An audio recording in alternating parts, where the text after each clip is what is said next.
Okay, let's get started. This is the 42nd CALLERLAB Convention in Springfield, Missouri. Today is March 31st, 2015, and this is the step-by-step using social media session. I am Chris Jensen, and your panelist today is Stephen Cole. Stephen has been calling for 20 years exactly, is chairman of the Mainstream Committee, and is currently working on a master's in organizational leadership, which sounds appropriate for this, at Gonzaga University. So I just want to set the scene a little bit. We're talking about using social media. So social media includes things like Facebook, which is the elephant in the room, and some other things like Twitter. Everybody know what Twitter is? Okay. Stephen will talk about it. YouTube and other video sites, Pinterest. Everybody know what Pinterest is?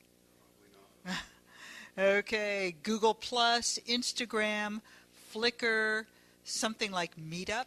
Have you heard of Meetup? So these are all kind of social media sites where people are getting on them and using them to communicate with each other. And one of the things about social media is that it is a pull mechanism rather than a push mechanism. That is, we're conversational. It's not just pushing out material to people. It's talking with people, having a conversation. And that's kind of the essence of using social media. The other thing I'd like to say about it is when you're thinking about doing this, you have to think about what's your purpose. Why are you going to use this social media? And I sort of divided it up into two big areas. One is using it to market your group and square dancing and yourself to a larger population. And the other is using it to build the bonds, the social bonds and the communication bonds within your groups. Okay, and that's all I'm going to say about that. That's just to set a framework, and I'm going to turn it over to Stephen. So quiet in here. So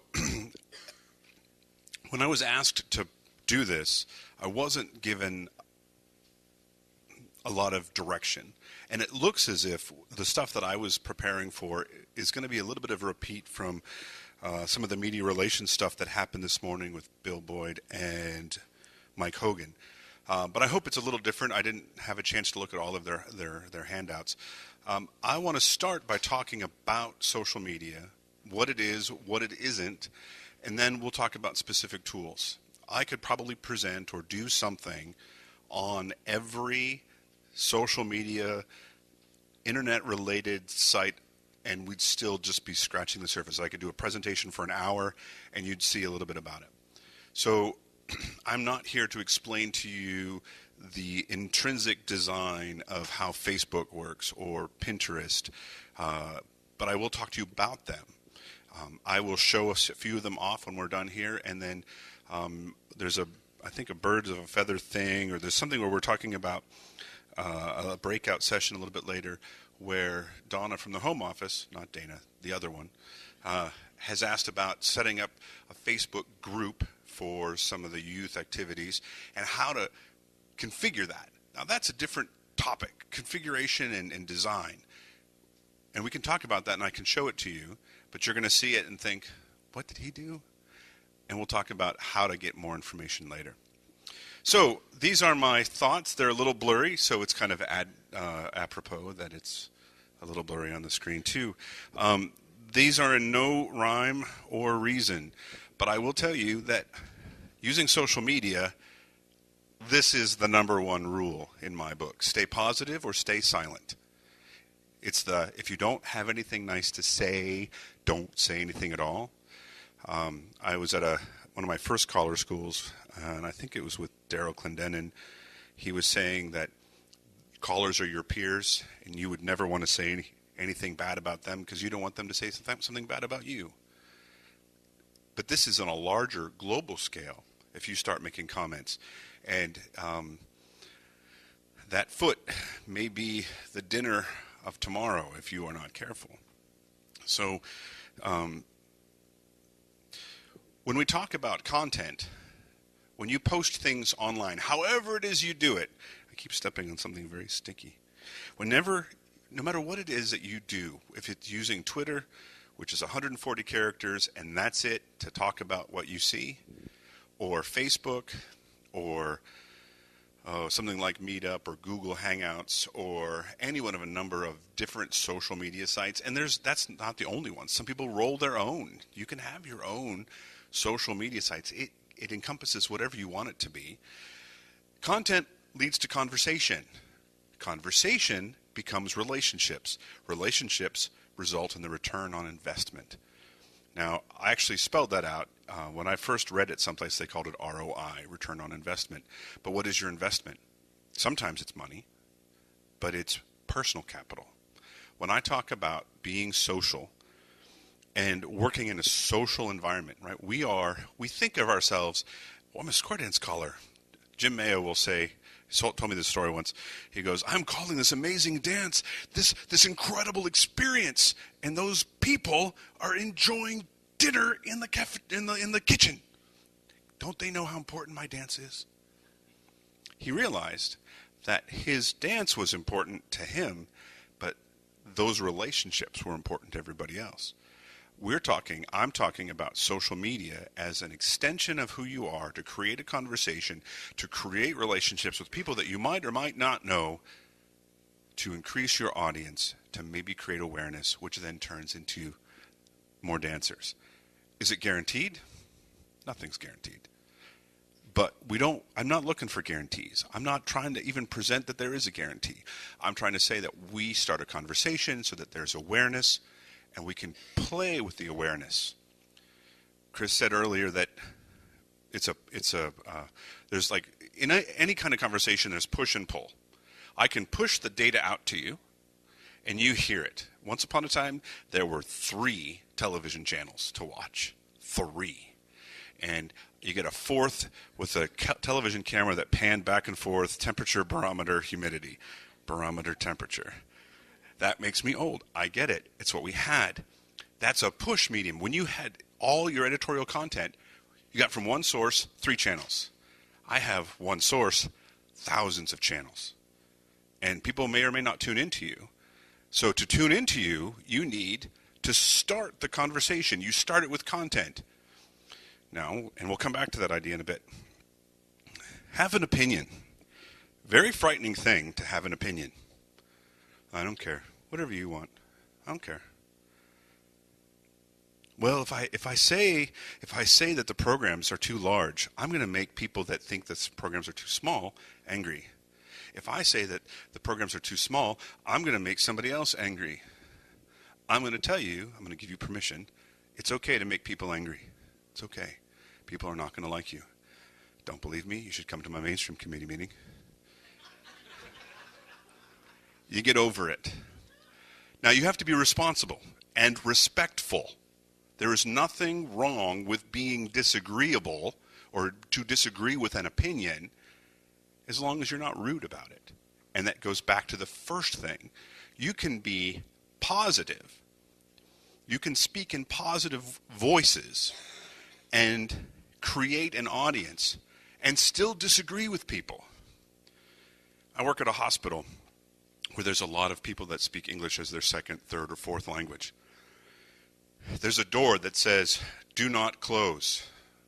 Why not say, keep open?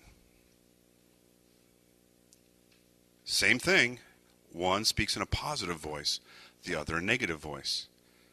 If you don't speak English as your first language and you're creating conversation and somebody says, do not close, a lot of times the important words are at the beginning and end of sentences. Do, close.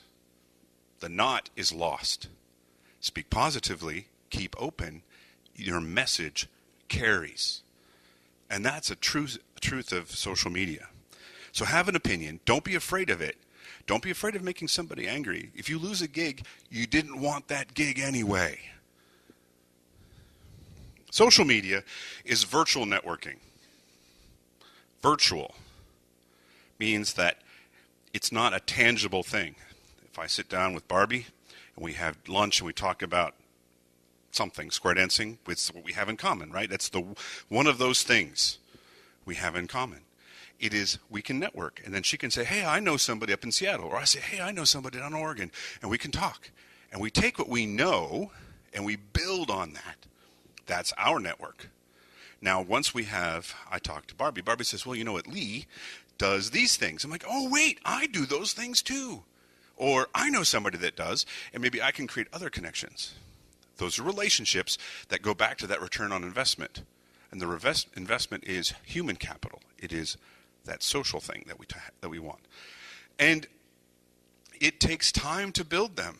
Again, it's not a push thing where I'm going to say, I think it says Barry. I want Barry to be my friend. I'm going to make him be my friend. I'm going to give him my materials. There's nothing in this world. I cannot pay Barry to be my friend. I cannot pay anybody to like me. I cannot pay anybody to be smarter. I cannot pay anybody to be dumber. Maybe I could. But I can encourage them to enjoy my company. And if they don't, then I find someplace else. Again, don't be afraid to have an opinion, but you treat these people online as if they're in front of you. It's really easy to have those muscles. I'm going to tell this person what I think of them, because you never have to look at them. But if you think of them in the room as if they're in the room with you, that's the relationship you want to maintain. Just because it's using bits and bytes and electrons doesn't take away from its personality. I was at a social media conference thing about how generations use media. And one of them talked about kids, children, young men and women that grew up mostly in the 1980s. I was born in 1968. Some of my formative years were the 70s, but my latchkey years were in the 80s. I went home after school. I was left alone after school. I did things by myself, and I like being left alone. So what do I use technology for? To be left alone. I like my bubble. I like it. I like being social. Don't get me wrong. I love being a caller. It's not something I do. It's part of who I am. But I like being left alone. So I will use these news feeds to be in the privacy of my own home, left alone. However, next generation, same conference, guy says, all these parents that had latchkey kids feel guilty about that. And so now they're hovering over their grandkids because they feel like they neglected their children the first time around. So now these kids are incredibly social and connected to their grandparents, and they use technology the opposite way. They use technology to say, hey, let's meet up for dinner. We're going to go to a show. Hey, let's go bowling. Hey, let's go to a square dance. Why the heck would I want to do that? Because it's fun. I heard about it. Stephen Cole said so, and I believe everything I read on TV. And if it's on the internet, it must be true. I was raised a Yankee, by the way. I can talk fast when I need to.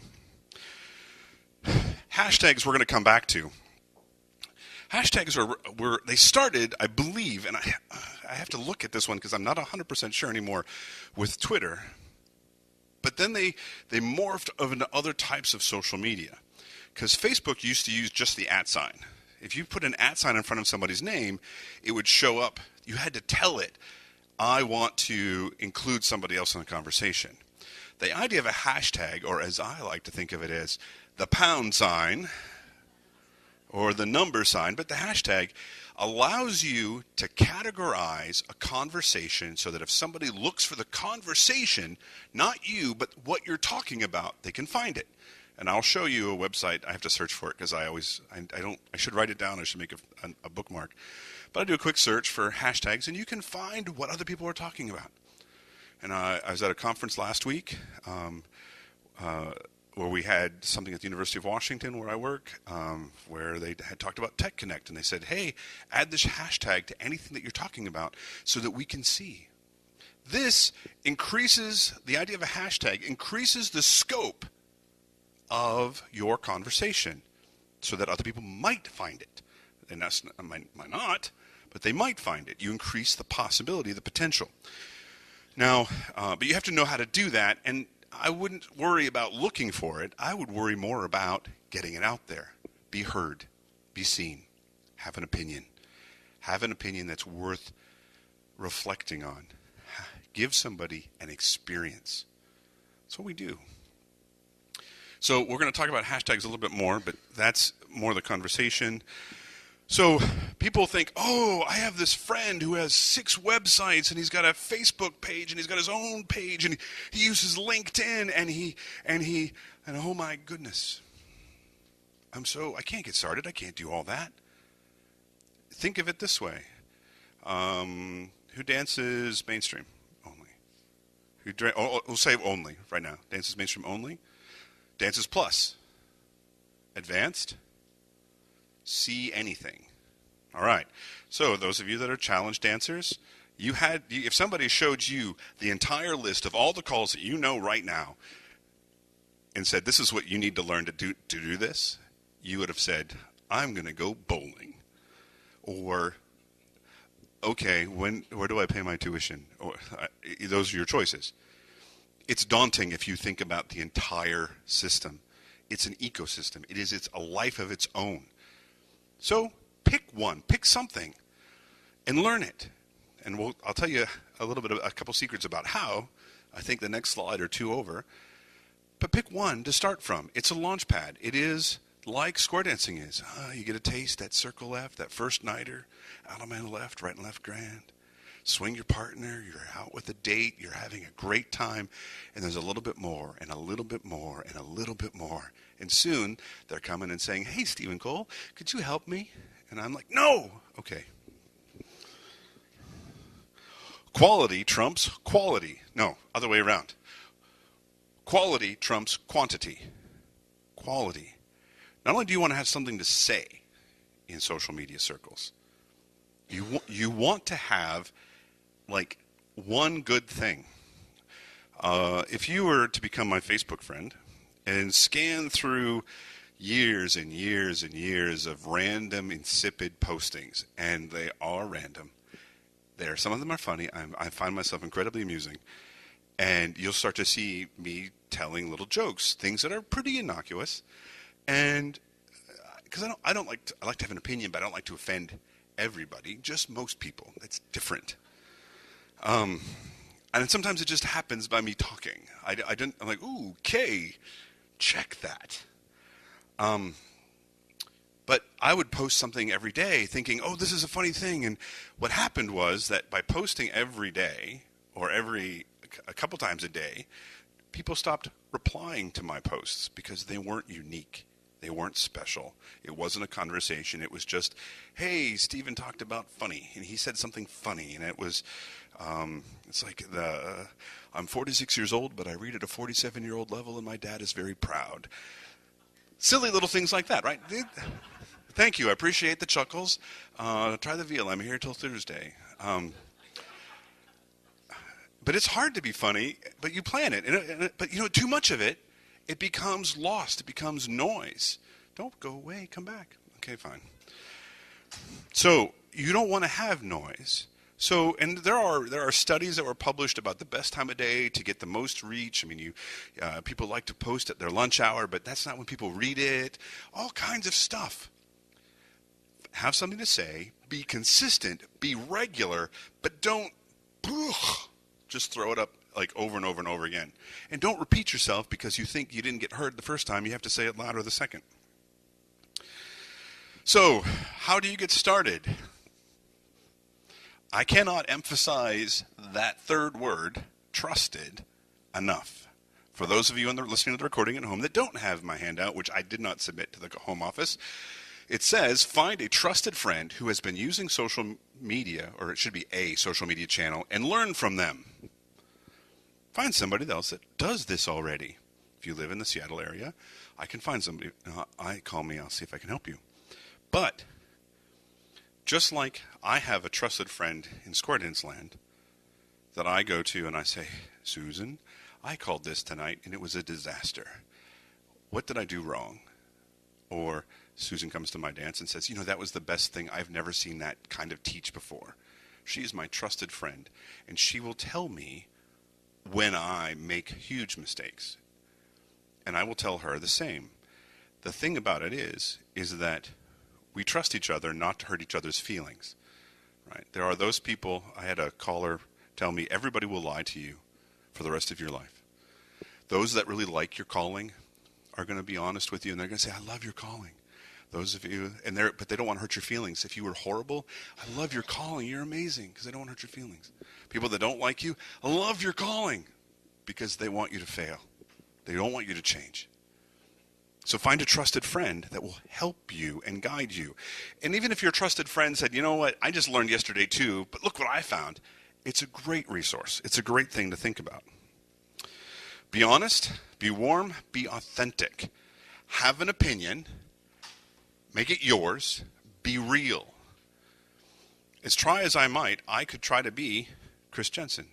I could try to be Deborah Carroll Jones. I could be, no, I don't have the shoes for it. I can't. I can only be me. I can only be me. And I'm having a hard enough time doing that. And you know what's funny? When you're authentic and you have an authentic problem or an authentic success, people will be authentic when it comes to talking to you. Yes, everybody does lie because of various reasons, but people appreciate that real thing. I sometimes talk about how both Disney and McDonald's ruined us as a society in the United States. I love Disney. As a disclaimer, never mind, I just love it. And I like McDonald's because, like, when I was in Japan, I was like, oh, thank God there's a McDonald's. But you can have the exact same cheeseburger from McDonald's that you could have gotten in 1950 something or other. It's the exact same cheeseburger. It might even taste the same.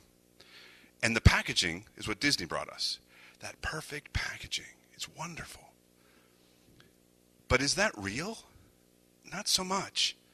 You go to Walmart and there's a line of Disney toys. You go to McDonald's, there's that assembly line of cheeseburgers.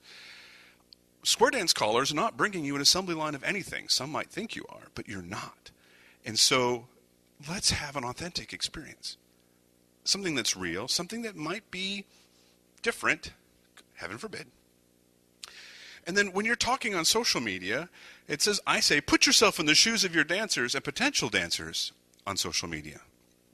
What do they want to hear? Do they want to hear who your partner is in an ocean wave? Do they care? Two people, and I don't see either one of them in this room, probably care. But what do we care about? We care about socialization. We care about exercise. We care about how our friends are doing. We care about things.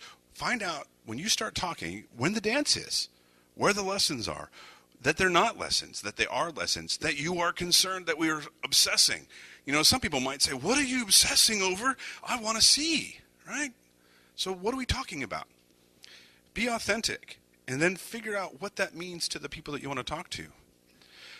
When I say on this slide, post consistently, that means two things. Being regular, doing it somewhat often. I am bad at this right now, and I'm working on it, but I am distracted by a host of other things right now. As soon as I find some normalcy, whatever that means, besides just being a knob on the dryer, I will post more often, more regularly. I will do that. And whether it be, and some people, when I say post regularly, they just send out regular email updates. This is where I'm calling. This is what I'm doing. This is where I'm going to be. I would love to see you. That's social media. Facebook, this is what I'm calling, where I'm calling, who I'm going to see, who I saw. Do it regularly so that people have a reason to find you. I post, then I might not post for a couple weeks. I post, I might not post for a couple days. I might post every day. If people don't know to look for you, if you're not consistent, then it's kind of hard to find that pattern. We tune in, at least when we had 3 channels, we tuned in every Thursday for whatever show it was because we knew that's when it was. We knew to look for it. Be useful. I like this one. Think, would people thank you for this? Right? Would people say, hey, I really appreciate knowing that? Now, sometimes, do they care about that I can't get the hard water stains off my bathroom sink? Probably not. So, complaining about those things, going back to the very first slide, being positive. I don't want to complain, but I also want to present information. We are sharing because I want to pull you into my world. I don't want to just throw it at you and hope it sticks, but I want to give you a reason to come to me and engage or be part of the engagement. Again, back to, this was one that probably should have been tied with the earlier slide about being authentic. Be yourself. Again, I can only be me. You can only be you. And if we take Bill Boyd's wallet, we can be him for an hour and go shopping. Share something small every day. It doesn't have to be every day, but something regular. Remember how I said start small? Hey, calling tonight at the something Wheelers, the Square Wheelers are having a dance. I'm calling tonight. That's all you have to say to start. Maybe nobody pays any attention, but the next day or the next week, you can tell them again, and you tell them again, you tell them again, and you have a big event, or big set of events. You have built some credibility. I've been calling regularly. I know these people. You are authentic. And you could have a politician that's going to promise you things, or you could have somebody that's authentic and bring you and lead you to some sort of relationship. I'm going to do this. For those of you on the recording, it says, hire a professional to manage it if you are unable to put forth the time and effort to run it effectively. Now, when I first read this doing some research, the idea behind this was if you're a corporation or a small business owner and you don't have the time to manage your online presence, hire somebody. And it seems kind of overkill for those of us that are doing this, like 1 and 2 offs. But have you seen some of these websites out there that haven't been updated since the internet was invented? It still looks like America Online was what was like popular back then. And it doesn't cost a lot of money. I mean, it can cost as much as you want it to cost. But if you put some advertisements out there, you make some phone calls, find a trusted friend, you'll find somebody that's willing to work within your budget. If you don't believe me, anybody do caller dance parties? Anybody ever? I got 1, 2. Okay, do a dance party. When they say, what do you charge? Well, I say it depends. And it does depend. But I am willing to work within your budget. But I try to let them throw me the first number. Because every now and then it's like, well, we only have budgeted $500. Well, you know what? I'm willing to come down to that price. For you, because I appreciate what you're trying to do with these people. That's a true story. I'm not making that one up. If I had said, oh, I charge $125, they would have been like, not worth it. He undersells himself. So they think my price is high. I'm getting a good paycheck. So find somebody and say, what do you charge? Can we do something? Can we do something long term? Can we work out an arrangement? Can we work out a deal? You'd be surprised, not just the college kid types that can do these things, but there are some people, consultants, that do small businesses work regularly. They'll set you up with a Facebook page and do the work for you, so you just click a button and they'll tell you how to do it. It costs money, might not be your thing. So don't do that. I know I will, because I would like a slightly larger presence eventually. Right now, hands are full. I'm good. Right now I'm talking to you. My slide for those of you at home. I don't like reading slides. When I was a teacher, I figured if you could read, you could read. But with respect to the recording, don't talk to people. Talk with them. It seems funny to have a one-way conversation and thinking of it as 2 ways. But I don't want to preach. I don't want to say to you or anybody in this room, this is what you have to do. You have to do this. You have to do that. You have to do this. Instead, I would like to talk to you. It's just not a real-time conversation. It's not linear. It's not a call and response. I want to share some information. If they choose to respond, then I can. But I can pretend the conversation is continuing. And that's what I'm talking about this. When you get on, if you yell at somebody, and I was at a dance once where it wasn't the caller yelling at somebody, but somebody got yelled at. And it kind of shut down the whole night. Just shut it down. Nobody wants to be at the receiving end of that, and nobody wants to be near it as it happens. So, let's talk with people. They're conversations. They're not dictations. They're not dictatorships. They are conversations between 2 people that one wants to share and one wants to receive. As part of my master's studies, I have learned that leadership is not what you think it is. We talk about, we should be a leader. Leadership is complicated and nuanced. And one of the things that leadership is, it's a relationship. There's a leader and there's a follower. We have leadership and followership. And at any one time, those roles could switch. In this room, right now, I ask you a question, you respond, you ask me a question, suddenly you're the leader. I have to give that to you, and then I can take it back. Hopefully not by force, but I could take it back. It's not about taking, it's about sharing, and that's what relationships come back to.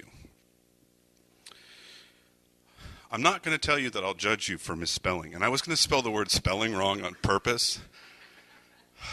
And I like to be funny, but I thought that would have been a little too over the top, even for me. Some web browsers, some things have spell check built in. Don't be afraid to misspell a word every now and then. I'm in a hurry. You can blame autocorrect, right? Oh, doggone autocorrect. But watch your spelling. Put some punctuation in there. And I'll show you maybe some sites a little bit later. It won't be hard to find people that spell things wrong. And I like to spell words out. Kids today, they'll say, "You are crazy." And they'll spell the letter U, R. And I'm like, no. That just makes my rule set go off the charts. Every one of you is gifted. Every one of you wants the best for square dancing.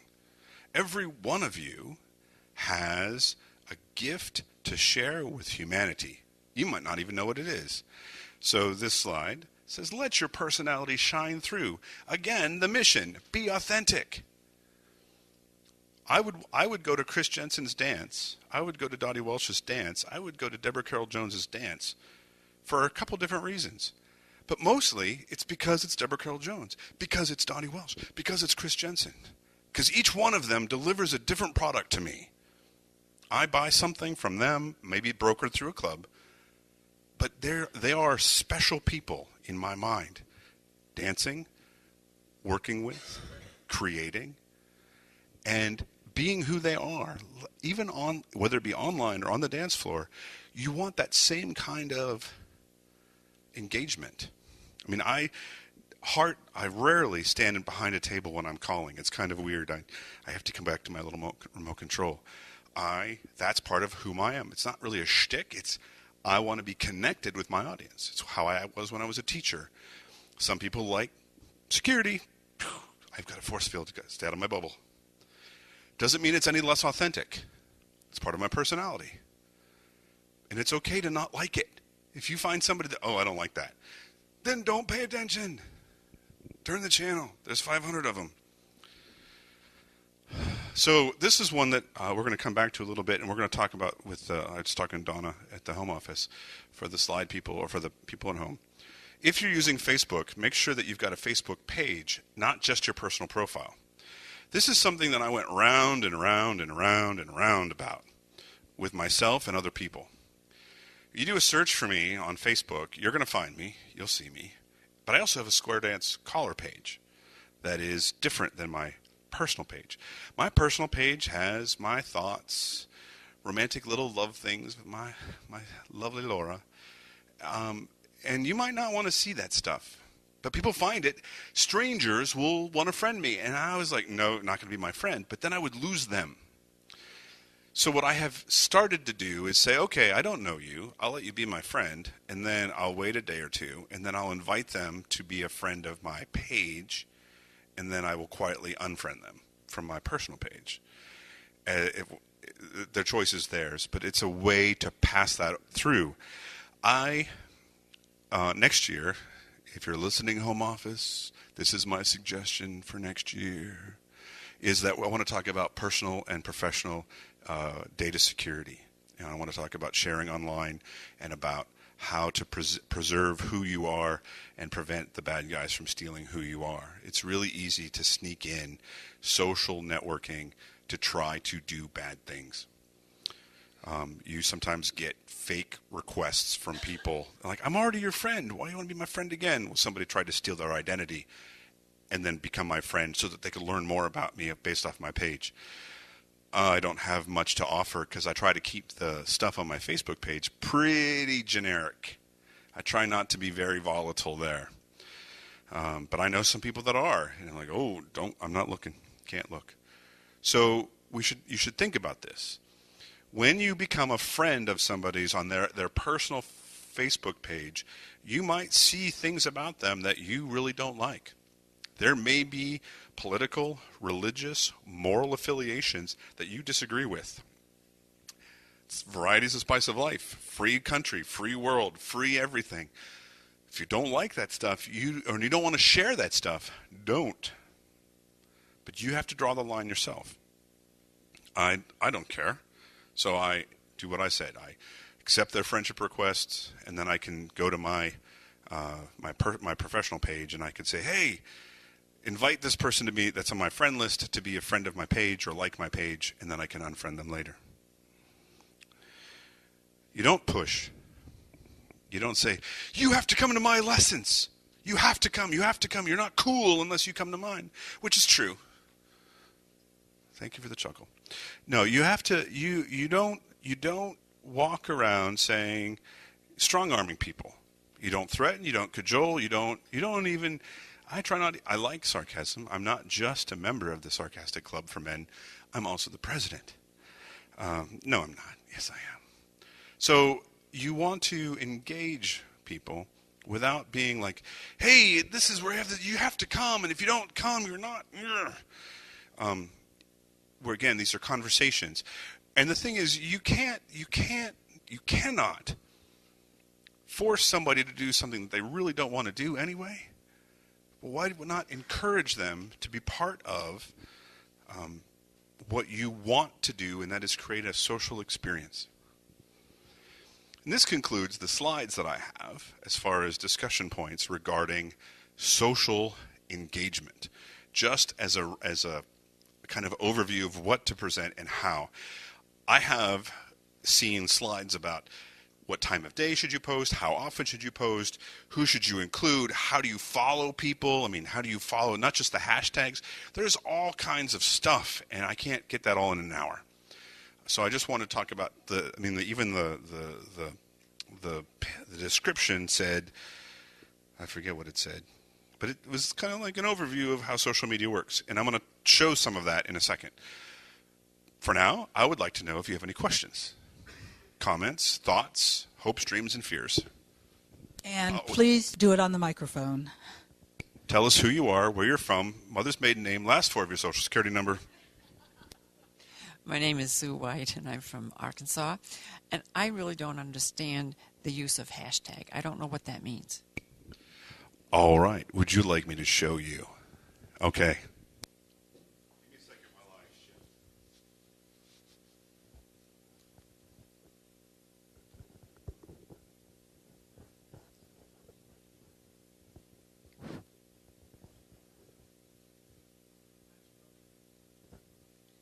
Darlene from Mesa, Arizona. I just want to emphasize that you don't have to have one persona on social media. You can have multiple personas. One area for your personal life, one area for your square dance life, one area for your business life if it's separate from square dancing. And you can do this through social media. You can have multiple personalities.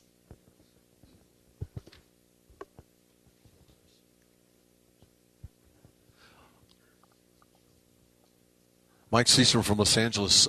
There's an awful lot of callers that are on LinkedIn. And so I'm curious as to how we use that more effectively, what can we do with it? Yeah, Stephen says that's a good question. I would say that's a good question too. I'm on LinkedIn, but I haven't really done much with it. All right, so first thing, for those of you at home, you can change the channel for a bit, and I'll come back. I'm going to show some things using a website called Tagboard, TAGBOARD.com. And it's a little fuzzy online, or on here, it's on the screen. It says hashtag, #, whatever you want to call it, Tagboard, and you can search any hashtag.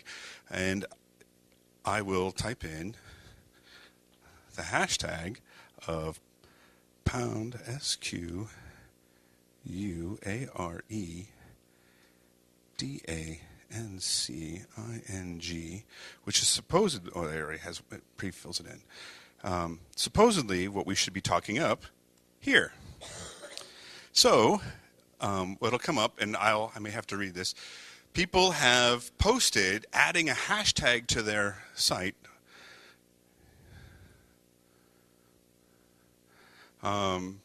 Random things, not just people that are here. This one, it says, like, after 200 missions in Vietnam, this man flew a square dancing helicopter for the Army. I have no idea what that means. But here's a picture of some people dancing. You never know what you're gonna, what you'll, I'll look on the screen. What you're seeing on the screen here. Being a caterer, and somebody writes, Atlanta Fitness Catering, Square Dancing, Retirement Party. Last night's sunset was awesome, and my guess is that it might have been around here. Do you want to be a pilot? Some random people. I have no idea, but the idea is here that anytime that you see the # square dancing, somebody made a comment and posted the picture or something else. And if you take a look here, I'll show you a couple differences. It's hard to see the differences here, but this, the little bird, the little tweeter thing, that somebody posted on Twitter. I'm pretty sure the picture is Pinterest, but I'm not 100% sure from back here. There's going to be an F that shows up for Facebook. And there are other things you can search for. And with this particular one, you can also create a login. And if you want your own place to kind of keep track, you can actually create what they call a tag board and see all of the conversations. So if I created a hashtag Stephen Cole and I said, hey, anytime that you post something with my name on it, or something better, or CALLERLAB or something, square dancing is the example that they wanted to hear, this search engine will reach out and grab it, and you can kind of create a conversation around it, or just see what's going on. Does that answer the question about the hashtags a little bit better? Can I show you a couple more things with them? It's basically putting a key word in your post. So if I wrote something from here, just say I was sitting over there and I wrote, attending Stephen Cole's marvelous presentation on social media, # or hashtag CALLERLAB. And then also added hashtag square dancing. That would be 2 ways that people could find that particular tweet. Okay, so it's a keyword that allows other people to search for things related to that. Virgil Forbes from Maryland. The other way to think of it is, for those of us who are bound to the paper thing, it's kind of like a book, and it is the index at the back of the book that breaks down by subject. And you just put in that index word with the hashtag, and it calls up all the references to that hashtag. Who else? Somebody else had a question. Okay. Bill? I'm going to expand on my ignorance. I turn on my computer, I bring up the Google page. Can I just take that screen right there and put hashtag square dancing in? Let's find out. That,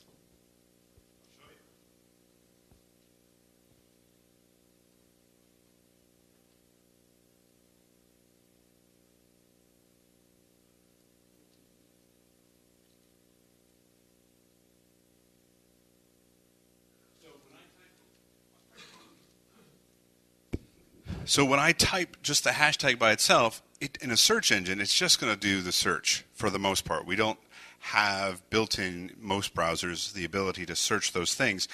So I type in square dancing, and then I get the Square Dance Wikipedia page, a couple demonstrations on YouTube, which we're going to come back to in a minute, and then CALLERLAB shows up down here. The tag by itself has no meaning. It has without a reference point, and that reference point is usually like not just tag board. There's other places too that will aggregate, that will collect the information and spit them out for you. I have to remember my login for my Twitter account. So I will log into that, and I will show you that you can add hashtags to those little tweets as well. Just to, again, to have a reference. So, Stephen, when you go through Google, yeah, that's a search engine, and lots of things pop up. But when you went through Tagboard and did hashtag square dancing, that set up where everything that's posted about square dancing pops up on that for you to read, right? It would go and search particular places. So I'm sure it's searching Twitter. It's probably searching Facebook, other places that use hashtags in particular. It would search Pinterest. It would search various social media sites precisely.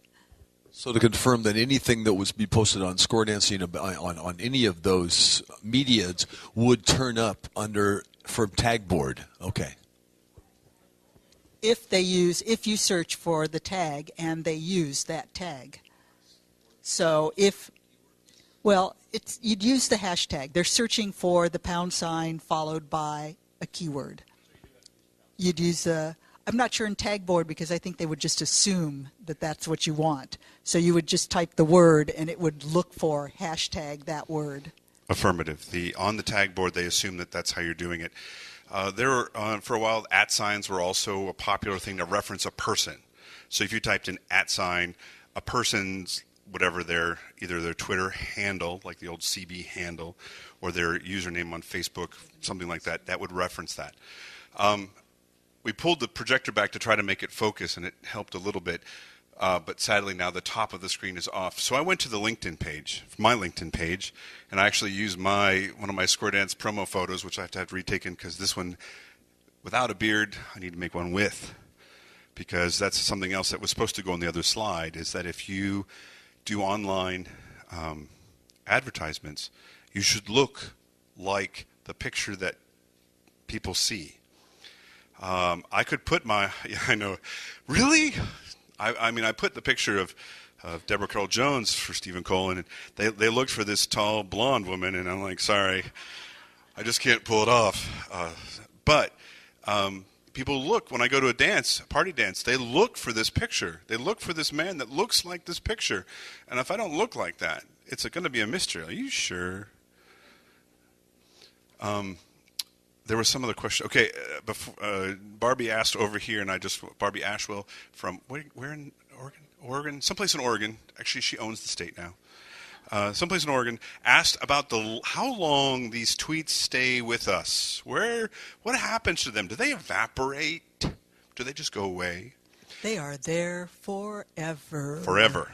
You can try to recall them. You could try to pull them back. I'm going to delete them. But there are people that will forward them, and they will go on and on and on. I went to a presentation once from a company, EMC. They sell data storage equipment, hard drives, really, for big computers. And they say that there is, for every person in the United States, there is a 50 gigabyte entry in the cloud that we talked about, which I'm going to come back to in a second. That cloud, 50 gigabytes of data that follows you around the world. Some of it's your own. Some of it's your healthcare records. Some of it's your social security records, your tax ID, all of those things. There is somebody who's storing data about you someplace. And if you throw stuff up into the internet too, that you add to it. But it's about 50 gigabytes. It doesn't go away. Now, sometimes it evaporates from your screen because, like, it shows you on some different feeds current events. Do you want to see the most current thing, the most recent thing? So it seems like it evaporates after 30 seconds. You just have to know to find it. LinkedIn, professional organizations. I have gotten one gig, a party night, from a LinkedIn because someplace in here I say that I'm a professional square dance caller. I consider myself a professional square dance caller. I just don't do it full time. I work really hard at what I do to improve the craft and improve my abilities. Somebody said, hey, I see that you're a square dance caller. They did a search and it showed up. They called me. And my contact information was there. I don't have a problem with it. If we do another session next year, we should probably talk about creating those online personas, I think is what you use. But you can get a Google number, still I think, that makes it anonymous. You give them that phone number, which then forwards to your mobile or your home number, something like that. Or you can just say, I don't have a number. You email me and I'll call you, and I will call you. It is a professional. LinkedIn has been described as Facebook for professionals. So I have no. Oh, could you just touch my space bar? Bar me. I know. Well, maybe it won't. Shh, wake up. Wake up. Okay, I'll have to log in again. When it's not in the presentation mode, it thinks that I should actually care about my battery. So to answer your question, they don't dry up. The Pinterest pictures, it's a search engine for pictures, kind of. It's a social networking where rather than me talking using words, I can show a picture of things that I have. And there's the joke about, look, it's yet my lunch. Oh, look, somebody else's lunch. Oh, look, we're all having lunch. And it's pictures of food. But it can be pictures of anything. Right. On the back of my handout, we had the social media explained via donuts. And so, on Twitter, you might post, I'm eating a #donut. Okay? Facebook, I like donuts. Foursquare, this is where I eat donuts. YouTube, here I am, eating a donut. Flickr, every photo ever taken of donuts. Instagram, here's a vintage photo of my donut. LinkedIn, my skills include donut eating. Pinterest, here's my favorite donut recipe and a picture of what I made. Last FM, that's a music one, now listening to a song called Donuts. WordPress, here's my blog about donuts. Google+, I'm a Google employee who eats donuts. That's making a joke about how Google+ is trying to be Facebook, but they are not as popular as Facebook yet. Meetup, let's eat donuts together, face to face. So when you're thinking about what social media to use, you think about who you want to reach and what you want to do with it. For a lot of us right now, I think Facebook is the place to be. The demographics of Facebook are skewing now to older people. Teenagers and young people are leaving it in droves, but their parents and their grandparents are getting on. So for our purposes, I think Facebook is a good place to be. I hope Stephen will talk a little bit about how not everything you post gets to all of your friends. Facebook is definitely controlling who sees what based on what they think you want to see. So if I post something, not all of my friends will see it. That is correct. And so I will come back to the Facebook thing real quick. So I have an account as much as I've gone to said accounts. So I search for things using Pinterest, and these are the things that show up. And sometimes it will give you recommendations. This is what the people that you know are looking at and searching for. And sometimes it's a response of the things. It remembers your searches and tries to think of what you might be interested in. And so, of course, I like to say sweet things to Laura. And of course, you are the most beautiful thing I keep inside my heart. I would have liked to have stolen that and send that to her in a card, but I guess I've been busted. I can't do that here. And then there's something about a thin sheet of snow sliding off the slide, it folding over itself, a photo by something. I like those kinds of things. And they are pictures, and they are with little captions. And you can take pictures and post them and tag them in certain ways, very similar to the idea of tagging not just the hashtags, but categorizing them. So if people want to do searches for love quotes or square dancing or whatever it is, you can find it. It's the photo part of it. It's just, and it's called Pinterest because you pin them to a virtual wall. You pin these photos like you have a cork board, and you can kind of look at them later. A friend of mine has a Pinterest board of square dancing posters. So she's just been finding them, and every time she sees one, she pins it to her pin board. And you can go there and find it and see various square dancing posters that she's found across the internet. So to do that, you have to have an account on Pinterest? Is that... I think you can go to Pinterest and look. To pin things, you'd have to have an account. But to find other people's boards, you don't need to have an account. There's a danger here. There's a danger that I would like to share with you. You log into Facebook, right? You have your own little personal private account. You decide to go to some of these websites. More and more of them have said, hey, we like the Facebook authentication mechanism. Authentication is proving who you are, that you are who you say you are. And I can do it lots of different ways. Usually it's a username and password. So we like that Facebook thing. So if you've already logged into Facebook and you're surfing, you go to Pinterest, Pinterest will say, hey, do you just want to continue using Facebook? We'll use your Facebook login credentials for Pinterest. And now you're posting all of your login information. Now, we're going to talk about service level agreements and privacy, but there is some data that is exchanged between these two entities. And you should pay attention to it, look at it, and say, yes, this is okay, or no, it's not. It's a judgment call only you can make. I don't have a problem with it because I don't store squat on my Facebook page. But if you have like tons of personal information on Facebook, which I don't recommend, that people could use to steal identity or other nefarious schemes, then you run the risk of sharing that data, that information. Question. Ron Keeling from Levac, Arkansas. There was a question a while ago about the use of LinkedIn. I don't think you've gotten to that question yet.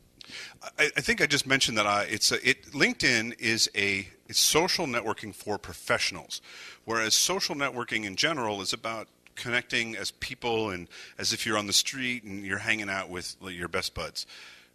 If for LinkedIn, it is designed to be about professional relationships, and LinkedIn specifically says in their service level agreement what they think you should and should not use the service for, that you should only accept friend requests from people that you've actually worked with or know in a professional setting.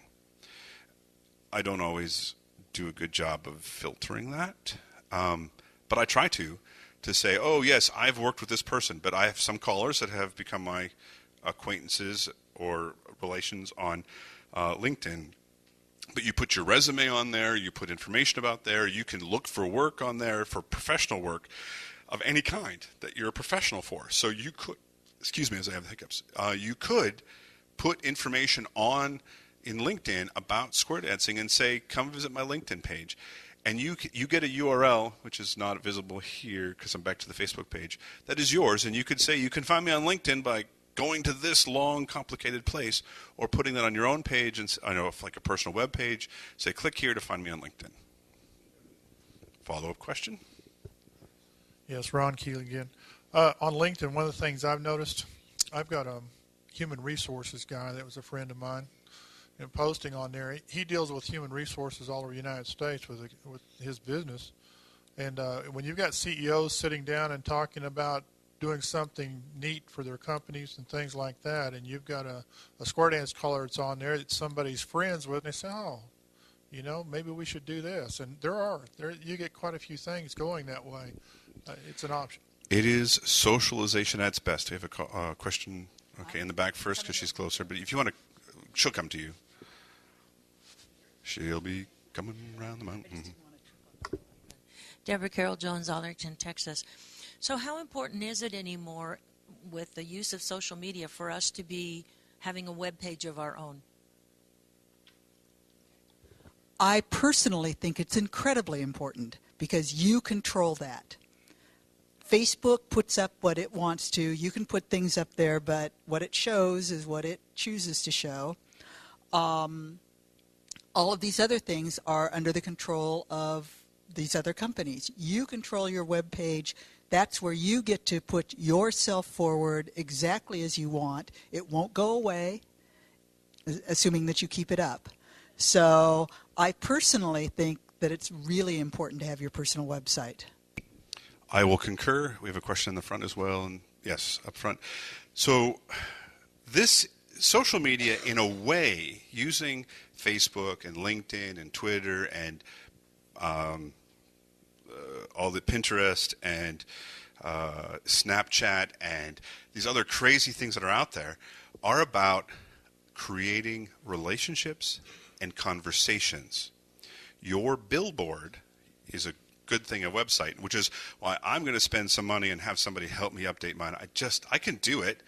I don't have the time, and I really don't want to spend the time to do it.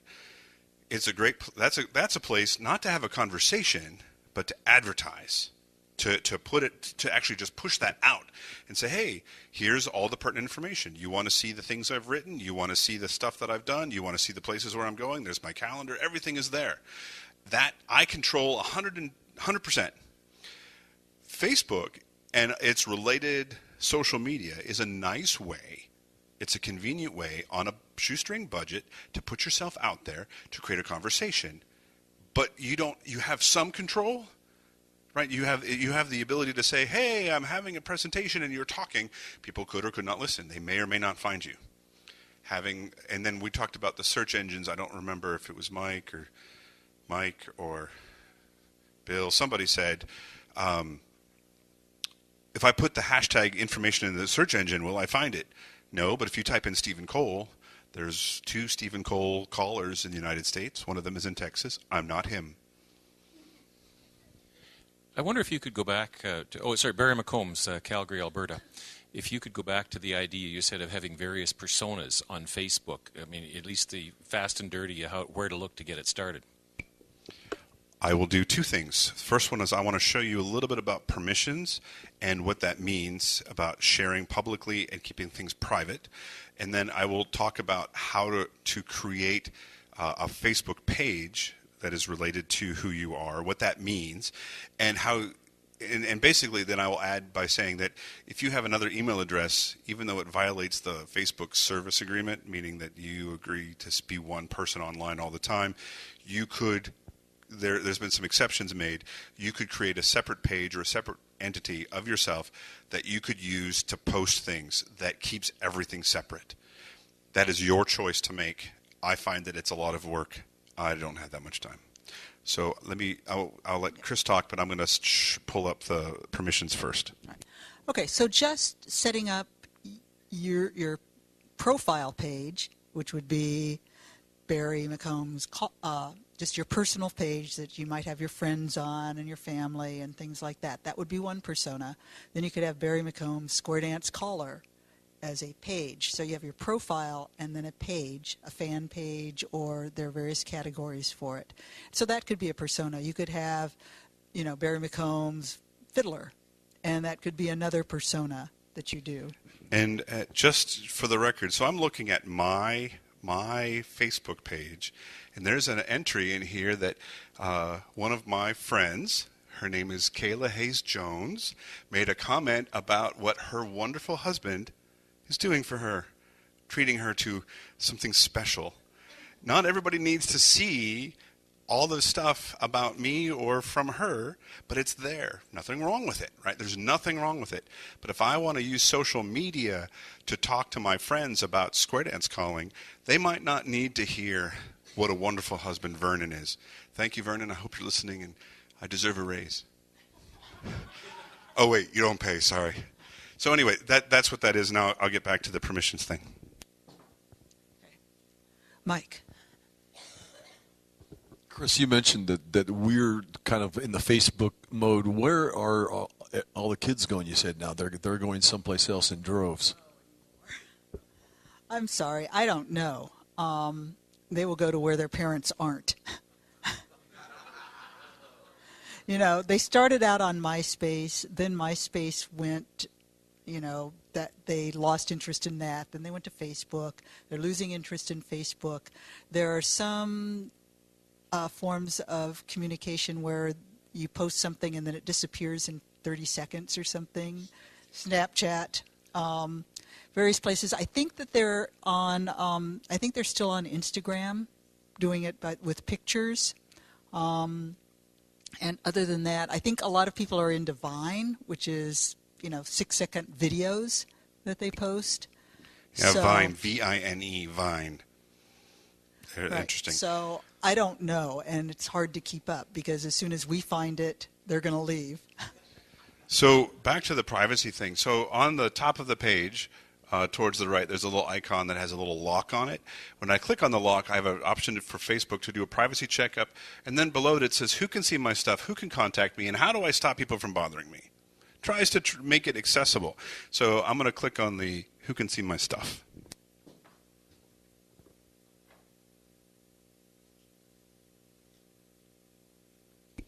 this opens up a small window, and it says, my posts are public. Anything that I write, I want the world to be able to see.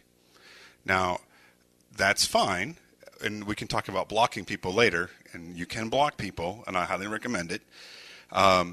Anything now that I create, anything I type on Facebook as a post is searchable. The world can find it if they really want to or really care, or anybody inside Facebook can find it. And then it says, where do I review, who can see and find the things that I've been tagged in? And so there's an activity log, and I can check that. An activity is just that. It's a log of the activity that people have either posted on your behalf, posted to your wall, or that you've posted on other people's walls. And then what do people see on my timeline? I could look at any one of these things and then change them. So I will go to, let's see, I've changed the settings since I've been, setting on inline when I've been posting. So I will click on that, and I'll show you some of the stuff that you can change. Okay, we have about 10 more minutes. So we need to, try to cover any other questions that you have. I know it's almost impossible to do this in an hour and 15 minutes, but there's another session later on. Just the question was, does anything disappear? And in a different life, working for a school, my job was to check out kids. And if you want to have a good time, go to the Wayback Machine. Everything is recorded back there. So it's the Internet Wayback Machine, archive.org, archive.org. And that was Jim Winslow from Morrison, Illinois.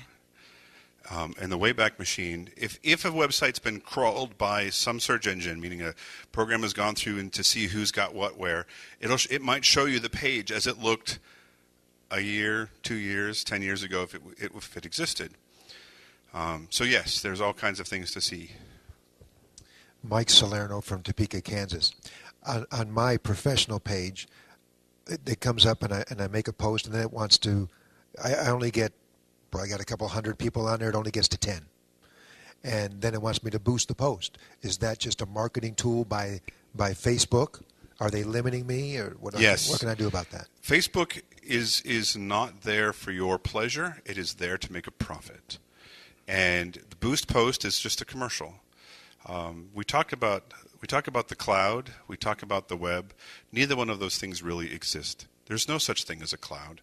It doesn't exist. There's not even a pretend cloud. It is a description of an idea. It is the idea that your data is not here, so where does it go? It goes into the cloud. What does that mean?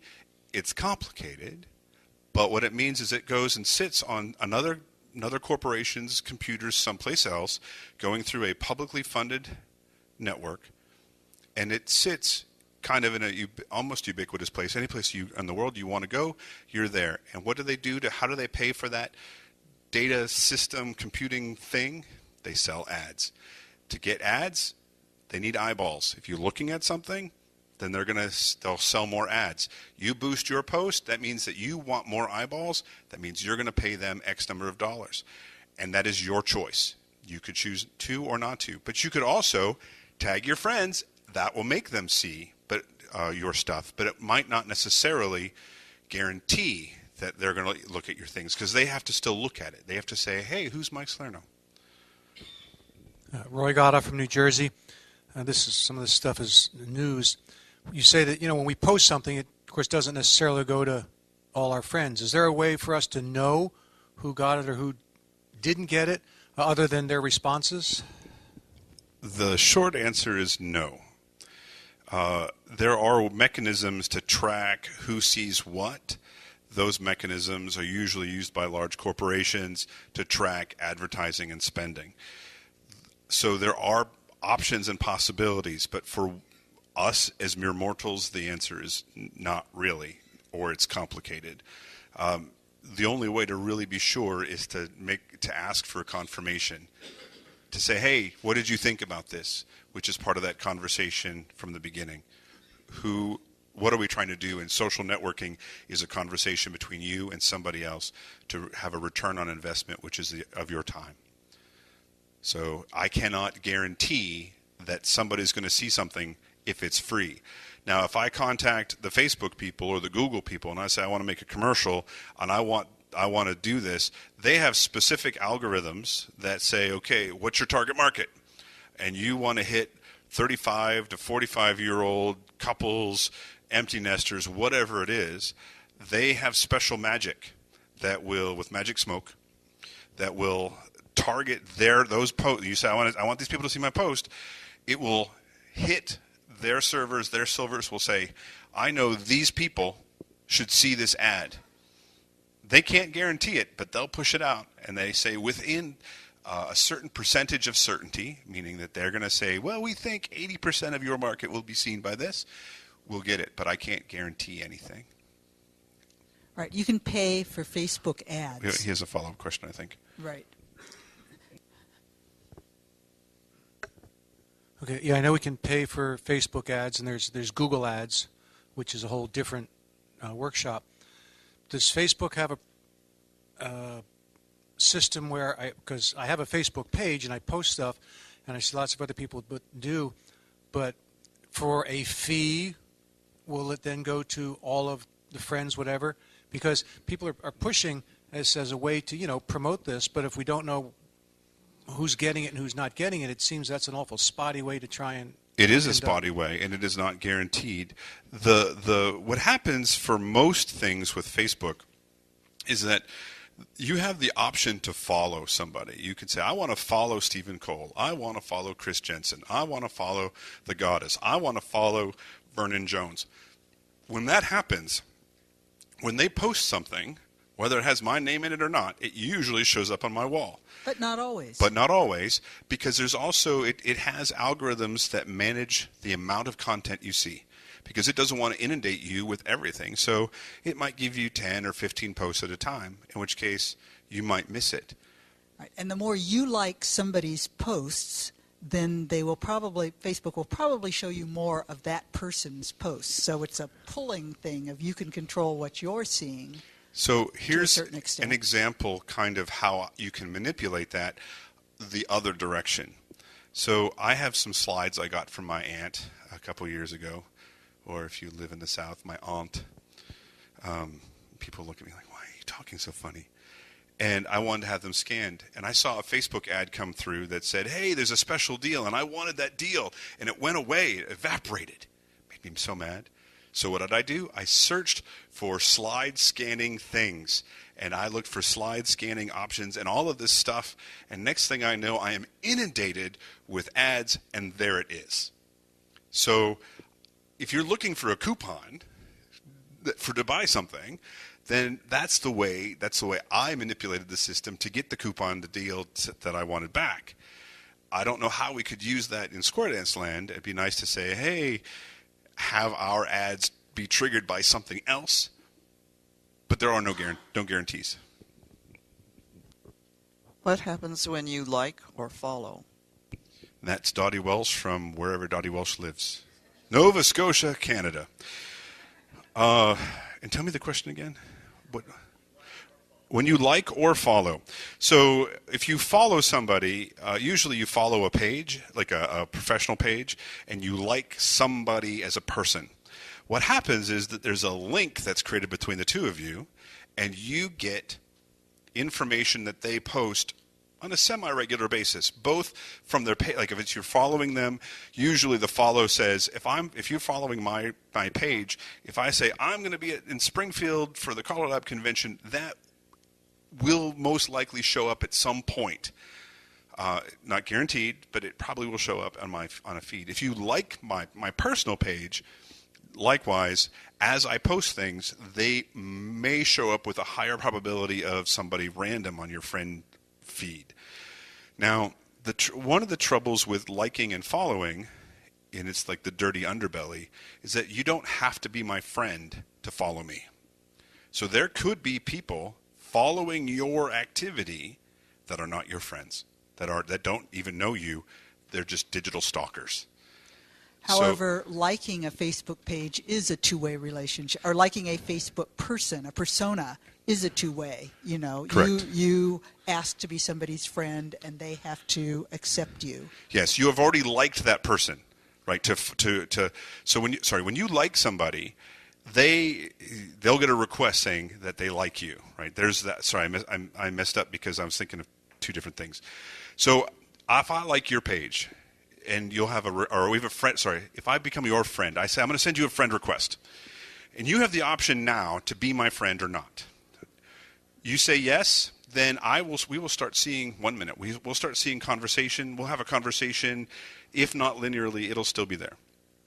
You can then follow me afterwards. After you're already my friend, you can follow me. But you can follow me without being my friend. If you follow me, then I will get your stuff. You will see my stuff often, but not always. Likewise, if you follow me without being my friend, then you will just randomly see stuff that I post. And if you like a product page or something like that. So if you say like the Dave Matthews Band, or you like something, then when they make updates, they should show up on your page, but again, they're not guaranteed. I think this about concludes the time. Does anybody else have anything to follow up question-wise? Okay, thank you, Stephen, for being here to share social media. You're welcome. I hope it was at least a little bit informative. I hope it was a little bit informative. We're going to do some stuff online shortly, if not this afternoon. If not now, then I think it's like at 4 o'clock. I'm going to be doing some stuff. So if you want to see it in action, happy to share. And we'll see you on Facebook.